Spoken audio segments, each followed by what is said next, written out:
민주당의 대통령, 부통령 후보를 공식 확정하는 전당대회가 오늘 개막했습니다. 민주당은 카멀라 해리스 부통령과 팀 월즈 미네소타 주지사를 각각 대통령과 부통령 후보로 추인합니다. 또다시 한인이 폭행을 당해 사망하는 사건이 발생했습니다. 40대 한인이 공원에서 낯선 사람들에게 폭행을 당했고 공원 벤치에서 사망한 채 발견돼 경찰이 수사에 나섰습니다. 뉴욕 총영사는 오늘 영사관에서 한인 언론 기자 간담회를 열고 지난 광복절 기념식에서 논란이 된 자신의 발언에 대한 입장을 밝혔습니다. 지구온난화로 여름철 폭염이 심화하는 가운데 올해 7월이 지구 기상 관측 이래 가장 더운 달이었던 것으로 나타났습니다. 미국 경제가 침체를 피할 것으로 보인다는 관측이 힘을 얻는 가운데 달러 가치가 지난 1월 이후 7개월여 만에 가장 낮은 수준으로 떨어졌습니다. 이상은 오늘의 주요 뉴스입니다. 시청자 여러분 안녕하십니까? KBN 뉴스입니다. 민주당의 대통령, 부통령 후보를 공식 확정하는 전당대회가 오늘 개막했습니다. 민주당은 오늘부터 나흘간 시카고 유나이티드 센터에서 전당대회를 열고 카멀라 해리스 부통령과 팀 월즈 미네소타 주지사를 각각 당의 대통령과 부통령 후보로 추인합니다. 지난달 21일 조 바이든 대통령이 전격적으로 대선 후보에서 사퇴한 이후 민주당은 이달 초 화상 호명 투표를 통해 지난 5일 해리스 부통령을 당의 대통령 후보로 선출했고 해리스 부통령은 러닝메이트인 부통령 후보로 월즈 주지사를 지명했습니다. 민주당의 간판이 된 해리스 부통령이 이번 전대에서 대선 후보로 공식 등극하면 오는 11월 5일 미국 대선을 향한 레이스는 본격적인 열전에 들어가게 됩니다. 국민을 위해라는 구호를 기치로 내세운 전대 첫날 행사에서는 바이든 대통령이 연사로 나서 해리스 부통령이 차기 대권으로 가는 길을 열 예정입니다. 빌 클린턴 전 대통령의 부인이자 지난 2016년 대선에서 트럼프 전 대통령과 맞붙었던 힐러리 클린턴 전 국무장관도 단상에 오릅니다. 둘째 날인 내일은 버락 오바마 전 대통령 부부와 해리스 부통령의 남편인 세컨드 젠틀맨 더그 M 호프의 연설이 예정돼 있습니다. 셋째 날에는 월즈 주지사가 부통령 후보 수락 연설에 나섭니다. 같은 날 빌 클린턴 전 대통령, 낸시 펠로시 전 하원 의장, 피트 부티지지 교통부 장관도 연단에 섭니다. 해리스 부통령은 전대 마지막 날인 22일 대통령 후보 수락 연설을 통해 자신의 집권 비전을 공개하고 대선 승리의 각오를 다지며 전당대회 행사는 정점을 찍게 됩니다. 한편 전당대회를 하루 앞두고 카멀라 해리스 부통령이 공화당 대선 후보 도널드 트럼프 전 대통령을 근소한 차이로 앞선다는 여론조사 결과가 나왔습니다. 워싱턴 포스트, ABC 뉴스, 입소스가 미 전역 성인 2,336명을 대상으로 지난 9에서 13일 진행해 이날 발표한 여론조사에 따르면 해리스와 트럼프는 양자 가상 대결에서 각 49%, 45%의 지지를 얻은 것으로 나타났습니다. 제3후보를 포함한 다자 대결에선 해리스가 47%로 트럼프 44%를 3%포인트 차이로 앞섰습니다. 무소속인 로버트 F. 케네디 주니어는 5%의 지지를 기록했습니다. 또다시 한인이 폭행을 당해 사망하는 사건이 발생했습니다. 40대 한인이 공원에서 낯선 사람들에게 폭행을 당했고 공원 벤치에서 사망한 채 발견돼 경찰이 수사에 나섰습니다. LA 카운티 검시국과 유가족에 따르면 지난 5일 오전 44세 한인 남성 윤종환 씨가 잉그루드 인근 한 공원 벤치에서 숨진 채 발견됐습니다. 검시국은 윤 씨가 타인에 의한 폭행 등으로 숨졌으며 직접적 사인은 심각한 두부 외상이라고 밝혔습니다. 윤 씨는 숨지기 전날 주말을 맞아 사우스 LA 지역 한 공원을 찾았다가 신원 미상의 남성에게 폭행을 당한 뒤 다음날 숨진 채 발견된 것으로 알려졌습니다. 윤 씨의 어머니는 LA 중앙일보와의 인터뷰에서 담당 형사 말로는 지난 4일 아들은 잉그루드 인근의 한 공원을 찾았고 낯선 무리 서너 명을 마주쳤다고 한다면서 이들 중 한 명이 아들의 얼굴을 주먹으로 여러 번 때렸고 아들은 그 자리에서 쓰러졌다고 전했습니다. 윤 씨의 어머니는 당시 현장의 모습이 담긴 비디오 카메라 영상을 보니 아들은 얼굴이 잔뜩 부은 상태로 쓰러졌다며 한참을 지나 정신을 차린 아들은 일어나 벤치에 앉았습니다. 이어 주변 사람들이 다가와 물을 주면서 괜찮으냐고 묻는 듯한 모습을 보였고 아들은 그대로 벤치에 앉은 채 있었고 다음날 새벽 숨진 채 발견됐다고 말했습니다. 현재 경찰은 윤 씨를 폭행한 용의자를 찾기 위해 주민들의 제보를 기다리고 있습니다. 뉴욕 총영사는 오늘 영사관에서 한인 언론 기자간담회를 개최했습니다. 총영사는 지난 광복절 기념식에서 논란이 된 자신의 발언에 대한 입장을 밝혔습니다. 보도에 김태희 기자입니다. 오늘 오전 뉴욕 총영사관에서 열린 한인 동포 언론 기자간담회. 올해 상반기 뉴욕 총영사관의 주요 실적과 하반기 현안을 설명하는 시간을 가졌습니다.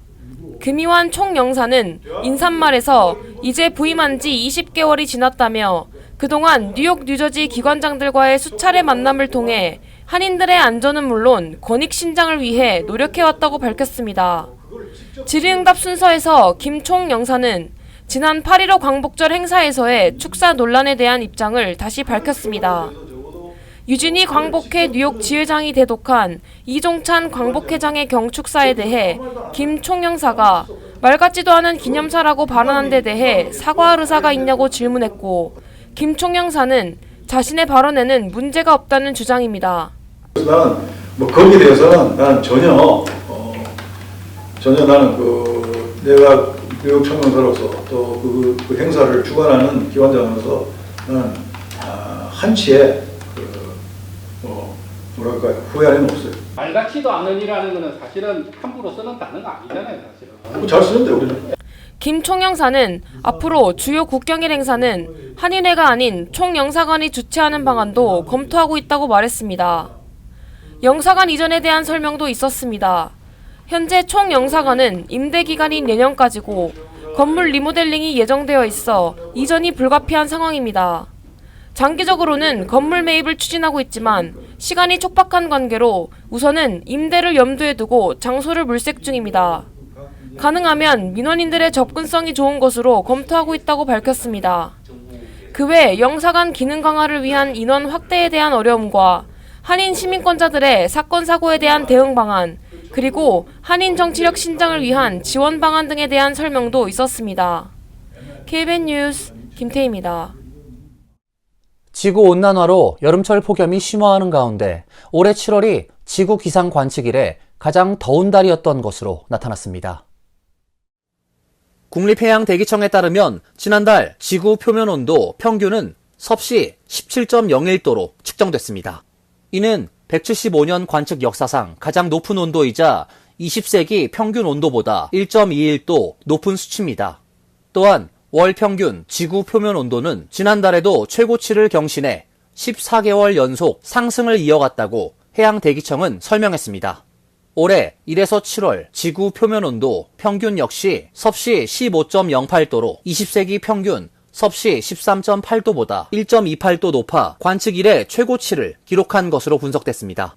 지난달 전 세계 빙하 면적은 1991에서 2020년 평균보다 109만 제곱마일 좁아진 849만 제곱마일로 측정됐습니다.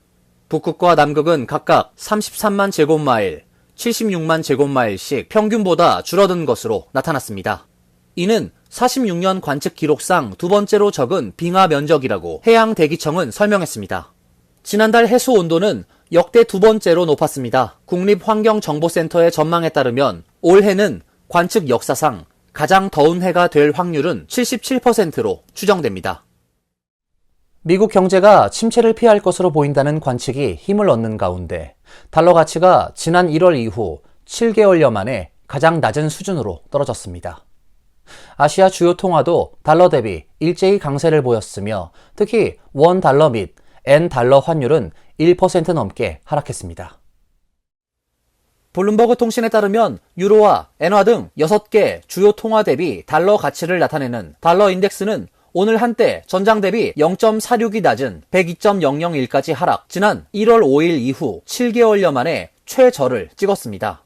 달러 대비 아시아 통화 가치를 나타내는 블룸버그 아시아 달러 인덱스는 한때 전장 대비 0.73% 높은 92.3827까지 올라 7개월여 만에 최고치를 새로 썼습니다.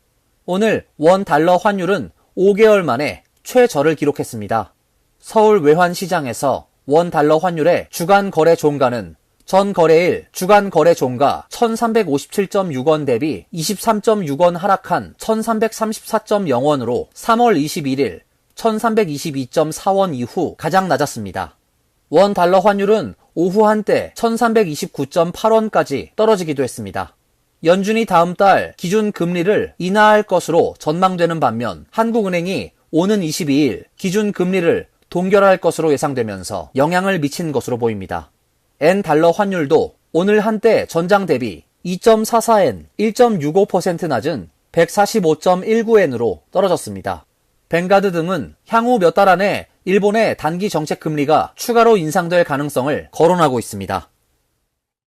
오늘부터 뉴욕 시내에 버스 전용 차선을 침범하거나 버스 정류장에 불법 주정차를 하다가 버스에 설치된 자동 카메라 단속에 적발되는 차량들에 대해 벌금이 부과됩니다. 뉴욕시 교통국과 MTA는 16일 지난 2개월간에 진행된 단속 프로그램 계도 기간이 종료됨에 따라 오늘부터 버스 전용 차선 규정 위반 차량에 대한 벌금 티켓이 발부된다며 벌금은 첫 위반 시 $50지만 상습 위반 시 최대 $250까지 부과된다고 밝혔습니다. 운행 버스에 설치된 에이블 카메라를 이용해 실시되는 이번 단속 대상은 버스 전용 차선 침범 운행 및 주정차, 버스 정류장 진입 방해 등 기존 버스 전용 차선 위반 차량 외 버스 정류장에 불법 및 이중 주차한 차량 등 버스 운행을 방해하는 모든 차량을 포함합니다. MTA에 따르면 에이블 카메라가 설치된 버스는 퀸즈와 맨하탄, 브루클린, 브롱스의 14개 버스 노선 623대이며 올해 말까지 33개 버스 노선 1023대 버스에 카메라 설치를 확대할 계획입니다. MTA는 버스 전용 차선을 통한 버스 우선 운행권 확보는 버스의 운행 속도를 높이는 데 매우 중요한 요소라고 밝혔습니다. 올해 뉴욕시의 시내버스의 평균 운행 속도는 시속 8.18마일로 미국 내 주요 도시들 가운데 가장 느립니다. 2028년까지 시범 운행되는 이번 카메라 단속 확대를 통해 버스 운행 속도가 한층 개선되기를 기대한다고 밝혔습니다. MTA 연구에 따르면 버스 카메라 단속이 활성화되면 버스 운행 속도는 평균 5% 증가할 것으로 예상됩니다. MTA가 뉴욕시 전철 무임승차 단속을 대폭 강화합니다. $3,500만 예산을 확보하고 민간 단속 요원 1,000명을 투입합니다. MTA가 최근 공개한 2025 예비 예산안에 따르면 내년까지 뉴욕시 전철 무임승차 단속을 위한 비무장 민간 요원을 1,000명까지 2배 늘립니다. 약 470개에 달하는 뉴욕 시내 모든 전철역에 2명 이상의 민간 단속원을 배치할 수 있는 수치입니다. 이를 위한 예산은 $3,500만 이상이 책정됐습니다. MTA는 지난 2022년 5월 민간 단속원을 시내 50개 전철역에 시범 배치하면서 전철 무임승차가 20에서 30% 감소했다고 평가한 후 민간 단속원은 NYPD, MTA 경찰에 비해 단속 집행권이 부족하지만 전철역에 파란색 옷을 입고 서 있는 것만으로도 무임승차를 방지하는 효과가 있고 무엇보다 경찰보다 비용이 훨씬 저렴하다고 밝혔습니다. MTA는 전철, 버스, 기차 무임승차와 교량 및 터널 통행료 미납 차량으로 인해 매년 7에서 $8억 달러의 손실이 발생하고 있는 것으로 추산하고 있습니다. NYPD 자료에 따르면 올해 상반기 전철 무임승차로 발급한 티켓은 69,000장으로 전년 상반기 대비 9% 증가했습니다. 특히 맨하탄 42가 버스 터미널역은 시내 472개 전철역 가운데 가장 많은 2,702장의 티켓이 발부됐습니다. 한편 MTA는 전철 무임승차 단속 비무장 민간 요원 확충과 함께 전철역 개찰구 시설 및 설계를 변경해 비상문 열림 시간을 15초 지연하는 등 기술적 단속도 확대해 나간다는 방침입니다. 우선 무임승차율이 높은 시내 100개역 1,400개 개찰구에 대한 시설 및 설계 변경을 실시할 계획입니다. 연방 하원 의원 19명은 마크 저커버그 메타 플랫폼 CEO에게 서한을 보내 자회사 인스타그램과 페이스북 등에서 불법 약물 광고가 계속 확산하는 데 대해 우려를 표명했습니다. 월스트리트 저널에 따르면 의원들은 서한에서 메타가 코카인과 오피오이드 등 마약 관련 광고 수백 건을 통해 이익을 얻고 있다고 지적했습니다. 앞서 온라인 플랫폼을 조사하는 비영리단체 TTP는 WSJ와 함께 지난 3월 이러한 사실을 확인했습니다. 당시 월스트리트저널은 이 같은 사실과 함께 연방 검찰이 불법 마약 판매를 조장한 혐의로 메타를 수사하고 있다고 보도했습니다. TTP는 이어 지난 3월부터 6월까지 메타 광고를 조사한 결과 페이스북과 인스타그램에서 450건이 넘는 마약 광고를 발견했다고 주장했습니다. 의원들은 메타가 계속해서 사회적 책임을 회피하고 자체 가이드라인을 무시하고 있는 것으로 보인다며 메타가 이러한 업무를 다하지 못하고 해결해야 할 의무에 태만한 데 대해 지속해 우려하고 있다고 강조했습니다. 팀 월버그, 캐시 캐스터 등 19명의 하원 의원은 이 서한에서 관련 관행에 대해 15가지 질의를 하고 다음 달 6일까지 답변서를 제출할 것으로 요청했습니다. 이어서 간추린 소식입니다. 민주당은 전당대회를 하루 앞둔 어제 발표한 91쪽의 분량의 정강에서 바이든 대통령은 불법적인 미사일 능력 증강을 포함한 북한의 도발에 맞서 우리 동맹국들, 특히 한국의 편에 서왔고 앞으로도 그럴 것이다라고 밝혔습니다. 대선을 앞두고 발표한 이번 정강은 향후 대선에서 민주당이 승리할 경우 정책 방향성을 가늠할 수 있는 자료입니다. 조 바이든 대통령을 주어로 앞세웠으나 실질적으로는 해리스 행정부의 방향성을 담고 있는 셈입니다. 민주당은 바이든 대통령은 여러 유엔 안전보장이사회 결의를 위반하는 북한의 불안정한 핵 및 미사일 프로그램 개발로 인한 위협에 대응하기 위해 동맹국들과 노력해왔다고 평가했습니다. IRS가 ERC 자발적 상환 프로그램을 한시적으로 다시 운영한다고 밝혔습니다. IRS는 15일 ERC 혜택을 받은 고용주들은 올 11월 22일까지 자발적 상환할 수 있다고 밝혔습니다. ERC 수급 금액의 85%를 정부에 다시 반납하면 이자와 벌금을 면제받을 수 있습니다.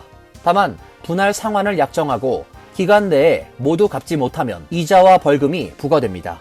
기관에 따르면 지난해 말부터 올해 3월까지 2,600명의 업주가 자발적 상환 프로그램을 통해 10억 9천만 달러를 반납했습니다. IRS는 프로그램과 별개로 ERC에 대한 단속을 강화해 나갈 것이라고 밝혔습니다.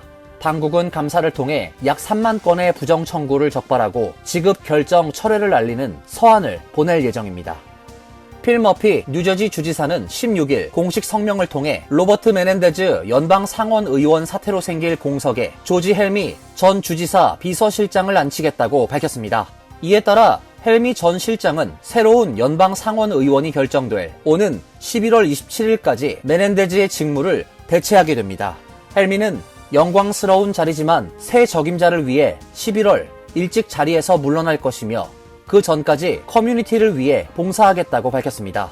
본래 메넨데즈의 임기가 마무리되는 오는 2025년 1월 3일이 아닌 11월 본선거가 치러진 후 바로 신임 선출직으로 대체하는 것으로 이를 통해 직무 적응도를 높인다는 계획입니다. 금융정보 사이트 업그레이디드 포인트가 최근 조사한 지난 2015에서 2023년 전국 44개 공항을 대상으로 접수된 TSA 민원 신고 자료에 따르면 뉴욕 공항은 이용 승객 10만 명 기준으로 연평균 불평 민원 접수 사례가 6.83건으로 가장 많았습니다. 뉴욕 공항 민원 신고 중 신고 사유 1위는 44.8%를 차지한 TSA 프리책 운영 미비였으며 고객 지원 서비스 부실, 수화물 관리 소홀 등이 뒤를 이었습니다. 뉴욕 공항은 2023년 한 해 기준 민원 신고 수치에서도 승객 10만 명당 12.84건의 신고 접수로 가장 높았습니다. JFK 공항은 5.25건으로 6위를, 라과디아 공항이 4.42건으로 10위에 랭크되며 전체 조사 대상 44개 공항 중 뉴욕 일원 공항 3곳 모두 10위권의 이름을 올렸습니다. 환율과 증권 소식입니다.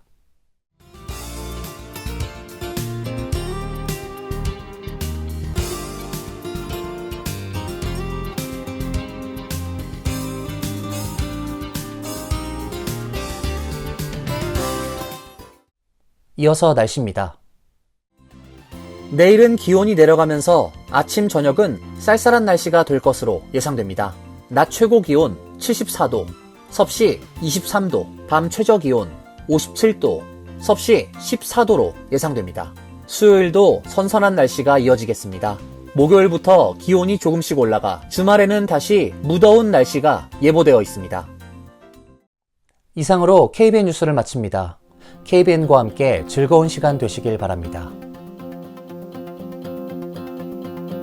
동부 최대 한인방송 KBN이 제작하는 KBN 뉴스는 웹사이트 mykbn.com 그리고 유튜브와 페이스북에서 다시 보실 수 있습니다. 좋아요, 구독, 알림 설정은 뉴스 제작에 큰 도움이 됩니다.